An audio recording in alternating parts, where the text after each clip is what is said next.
So let's begin with the most common question I hear. How do I know if I am an empath? How do I know if I'm an empath? Being an empath doesn't mean you are just kind or understanding.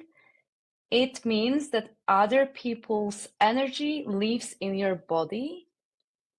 You walk into a room and without anyone saying a word, you can feel if someone's angry, stressed, anxious, or sad.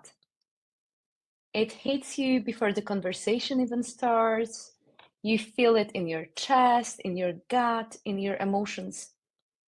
You might be having a great day, and suddenly, bam, you're overwhelmed or agitated. And you don't know why. Then you find out someone close to you was struggling, and it all clicks. This is what it means to be an empath. You absorb energy like a sponge. If someone is hurting, you feel their pain in your body. If someone's joyful, you light up too. And that's beautiful. But if you don't know how to manage it, it can be exhausting. And empaths are often told they're too sensitive or too emotional. But sensitivity isn't a flaw. It's a gift that needs care, boundaries, and awareness. Another question that I'm being asked often is, can I turn off my empathy? Can I turn off my empathy? Here's the honest answer, not really. You can't just flip a switch and stop being an empath. But what you can do is learn how to manage it. You can learn how to protect your energy, strengthen your boundaries, and clear what doesn't belong to you. Being an empath is a form of what I call energetic wiring. You were born this way and you're not meant to change that, but you're meant to learn how to work with it. And that's the difference between drowning in emotion and being able to hold compassion without collapse. You don't need to shut down your empathy, you just need to stop absorbing everything. Okay, the next question.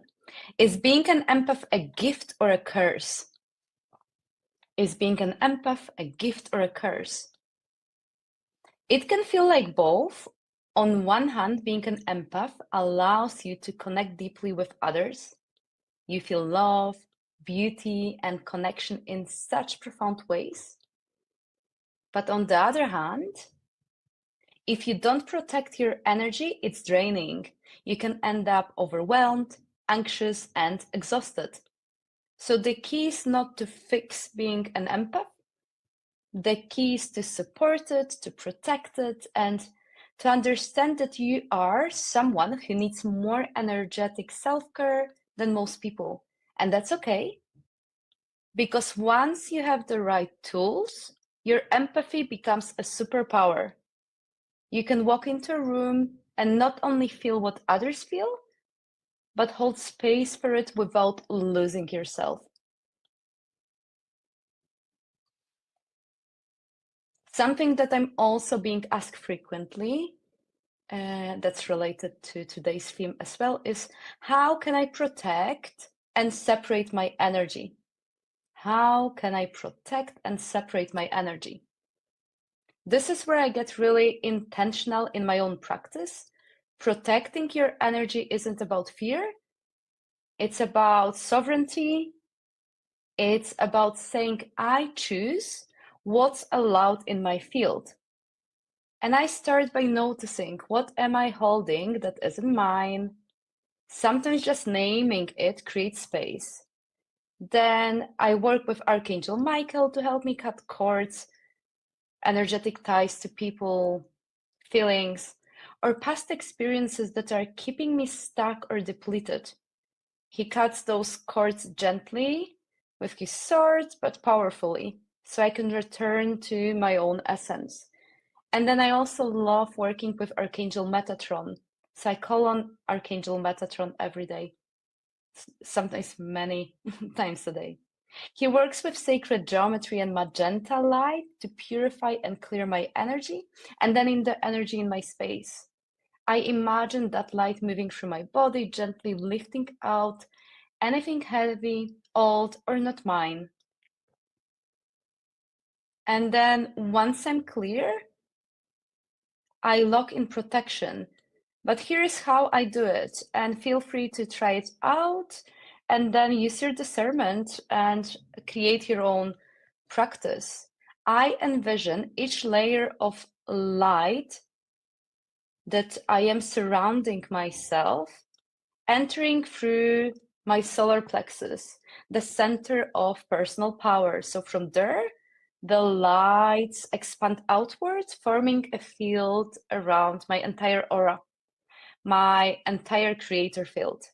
So I start with golden light that I envision above me.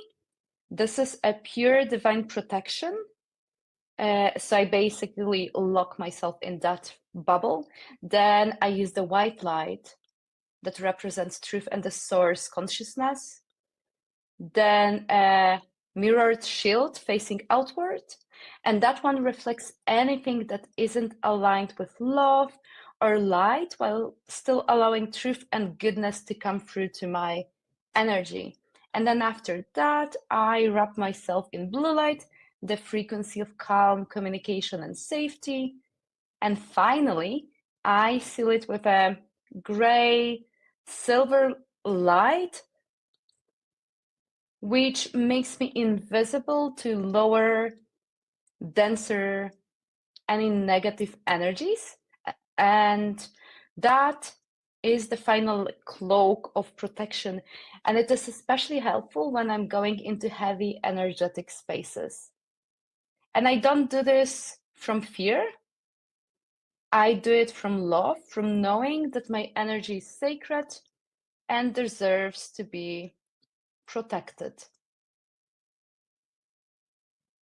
And then there are lots of other ways that I do. I have the whole module in my Psychic Mediumship Foundation on protecting energy, and there are so many other things that I do. But what's most important, I want you to know, is that when you choose to protect yourself and surround yourself in a bubble of protective light, it is important to make sure that you ensure that your creator field and your auric field is inside that bubble.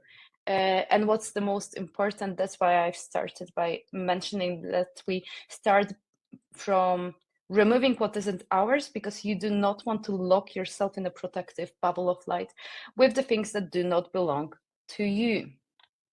Okay. A couple of more questions. So how do I stop feeling everything? Someone's just asked on YouTube. How do I stop feeling everything? And this is such a core question for empaths. And here is what I want you to know. Feeling everything doesn't mean carrying everything.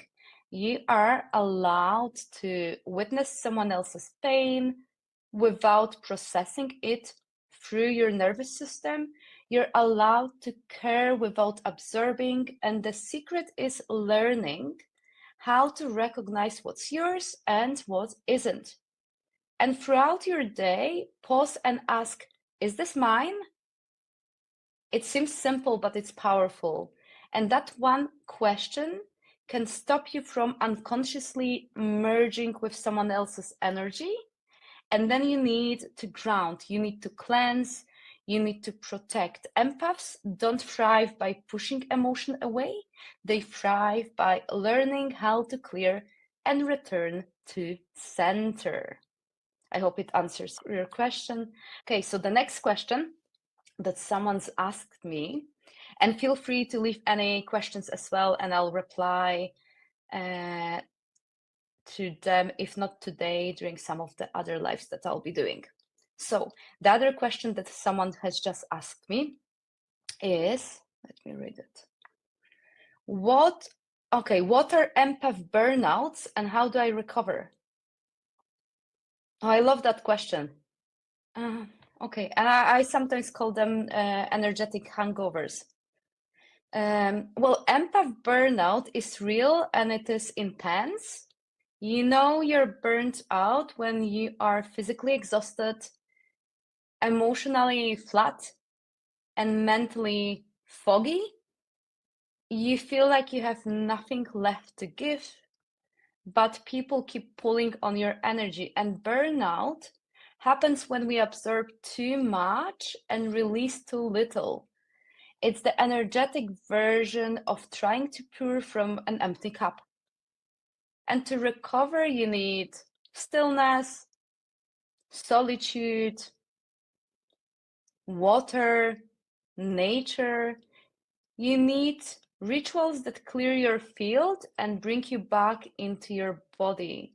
That could mean salt bath, journaling, a walk in the forest, breath work, crying, and silence. But most importantly, it means permission. Permission to rest, permission to not hold everyone else, because you matter too. I hope it answers your question. I love those questions because they're going to be useful to so many people. Another question that I've got here. How do I stay empathic without becoming exhausted? Okay, how do I stay empathic without becoming exhausted? Well, here's my truth. Empathy doesn't exhaust me anymore because I've learned how to ground and protect and clear. And you don't have to stop being open-hearted. You don't have to stop loving deeply, but you do have to honor your limits. You do have to build daily practices that support your energy.